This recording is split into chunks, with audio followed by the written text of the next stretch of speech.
नमस्कार मंडळी, प्रभास किचन या मराठी चॅनलमध्ये पुन्हा तुम्हा सर्वांचं स्वागत करते।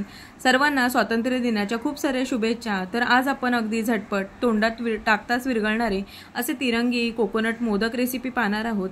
तर सर्वात अगोदर गॅसवरती आपण कढई ठेवलेली आहे, त्यामध्ये 1 चमचा तूप मी इथे घातलेलं आहे। गॅस मध्यम आचेवरती आपल्याला ठेवायचा आहे। तूप छान वितळलं की त्यामध्ये आपल्याला 200 ग्रॅम डेसिकेटेड कोकोनट घालायचं आहे। आता हे छान व्यवस्थित आपल्याला 4 ते 5 मिनिटे खमंग असं परतून घ्यायचं आहे। याचा रंग न बदलता आपल्याला हे व्यवस्थित असं परतून घ्यायचं आहे, खाली लागण्याची शक्यता असते। तर आता आपण गॅस बंद केलेला आहे आणि थोडं वेगळ्या भांड्यामध्ये आपण हे काढून घेतोय। तर हे जे मिश्रण आहे ते आपण थोडा वेळ थंड करून घेणार आहोत। आता हे मिश्रण थोड्या वेळाने आपल्या इथे थोडंसं साधारण कोमट थंड झालेलं आहे। इथे या प्रकारे आता बघू शकता। आता यामध्ये आपल्याला कंडेन्स मिल्क घालायचं आहे। ही अगदी झटपट होणारी रेसिपी आहे, खूप असा वेळ त्याला लागत नाही। तर इथे आपल्याला लागेल तसं कंडेन्स मिल्क यामध्ये घालायचं आहे, पटकन घालायचं नाही तर मिश्रण पातळ होतं। लागेल तसं आपल्याला घालून व्यवस्थित असं आपल्याला हे एकत्र एकजीव करून घ्यायचं आहे। तर इथे मी 1 वाटी कंडेन्स मिल्क घेतलं होतं व्यवस्थित। आता मी दाखवते त्याप्रमाणे आपल्याला हे व्यवस्थित असं मिक्स करून घ्यायचं आहे। तुम्हाला हवं असेल तर तुम्ही हाताच्या साहाय्याने सुद्धा हे व्यवस्थित असं मिक्स करू शकता।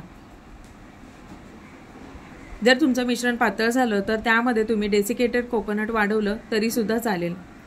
आता ह्या प्रकारे बघू शकता आपलं हे मिश्रण एकजीव झालेलं आहे। आता आपल्याला काय करायचं आहे, याचे आपल्याला 3 भाग करायचे आहेत। आता इथे मी दाखवते त्याप्रमाणे आपल्याला वेगवेगळ्या प्लेट्समध्ये हे 3 वेगवेगळे भाग करून घ्यायचे आहेत। मस्त आणि झटपट होणारी रेसिपी आहे, तुम्ही नक्की एकदा बनवून बघा। आता आपल्याला ह्या 3 प्लेट्समध्ये वेगवेगळे कलर यामध्ये घालायचे आहेत। आता एकामध्ये मी भगवा रंग घालणार आहे। भगवा रंग घालायचा आहे जो आपल्या देशाचे सामर्थ्य आणि धैर्य दर्शवतो। आता पांढरा रंग आहे तो शांती आणि सत्य दर्शवतो। आता शेवटचा हिरवा रंग म्हणजे जमिनीची सुपीकता, वाढ आणि शुभता दर्शवतो। निळ्या रंगाचे अशोक चक्र हे सागराप्रमाणे अथांगता आणि कालचक्राचे सोबत बदलत जाणारे जग सूचित करतो। तर अशा प्रकारे आपल्या ध्वजाच्या रंगाचा अर्थ इथे मला माहितीप्रमाणे तुम्हाला सांगितलेला आहे।